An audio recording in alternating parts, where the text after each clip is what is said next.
Hello, I'm Severn Suzuki, speaking for ECHO, the Environmental Children's Organization. We're a group of 12 and 13-year-olds trying to make a difference.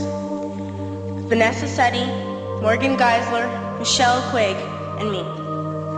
We've raised all the money to come here ourselves, to come 5,000 miles to tell you adults you must change your ways. Coming up here today, I have no hidden agenda. I am fighting for my future. Losing my future is not like losing an election or a few points on the stock market. I am here to speak for all generations to come. I am here to speak on behalf of the starving children around the world whose cries go unheard. I am here to speak for the countless animals dying across this planet because they have nowhere left to go. I am afraid to go out in the sun now because of the holes in our ozone. I am afraid to breathe the air because I don't know what chemicals are in it. I used to go fishing in Vancouver, my home, with my dad, until just a few years ago we found the fish full of cancers. And now we hear of animals and plants going extinct, every day vanishing forever. In my life, I have dreamt of seeing the great herds of wild animals, jungles and rainforests full of birds and butterflies.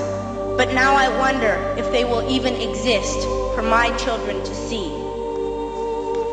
Did you have to worry of these things when you were my age? All this is happening before our eyes, and yet we act as if we have all the time we want and all the solutions. I'm only a child and I don't have all the solutions. But I want you to realize, neither do you. You don't know how to fix the holes in our ozone layer. You don't know how to bring the salmon back up a dead stream. You don't know how to bring back an animal now extinct. And you can't bring back the forest that once grew where there is now a desert. If you don't know how to fix it, please stop breaking it. Here, you may be delegates of your government, business people, organizers, reporters, or politicians, but really, your mothers and fathers, sisters and brothers, aunts and uncles, and all of you are someone's child. I'm only a child, yet I know we are all part of a family, 5 billion strong, in fact, 30 million species strong. And borders and governments will never change that. I'm only a child, yet I know we are all in this together and should act as one single world towards one single goal. In my anger, I am not blind, and in my fear, I am not afraid of telling the world how I feel. In my country, we make so much waste. We buy and throw away, and yet northern countries will not share with the needy. Even when we have more than enough, we are afraid to share. We are afraid to let go of some of our wealth. In Canada, we live the privileged life, with plenty of food, water, and shelter. We have watches, bicycles, computers, and television sets. The list could go on for 2 days. 2 days ago, here in Brazil, we were shocked when we spent time with some children living on the streets. This is what one child told us. I wish I was rich. And if I were, I would give all the street children food, clothes, medicines, shelter, and love and affection. If a child on the streets who has nothing is willing to share, why are we who have everything still so greedy?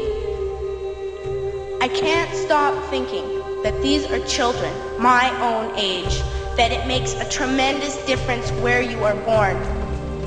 That I could be one of those children living in the favelas of Rio. I could be a child starving in Somalia, or a victim of war in the Middle East, or a beggar in India. I am only a child, yet I know if all the money spent on war was spent on finding environmental answers, ending poverty, and finding treaties what a wonderful place this earth would be. At school, even in kindergarten, you teach us how to behave in the world.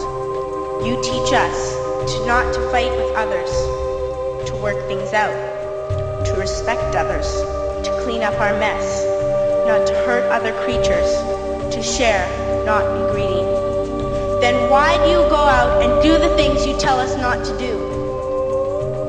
Do not forget why you are attending these conferences, who you're doing this for. We are your own children. You are deciding what kind of world we are growing up in. Parents should be able to comfort their children by saying, everything's going to be all right. It's not the end of the world, and we're doing the best we can. But I don't think you can say that to us anymore. Are we even on your list of priorities? My dad always says, you are what you do, not what you say. Well, what you do makes me cry at night. You grown-ups say you love us, but I challenge you, please, make your actions reflect your words. Thank you.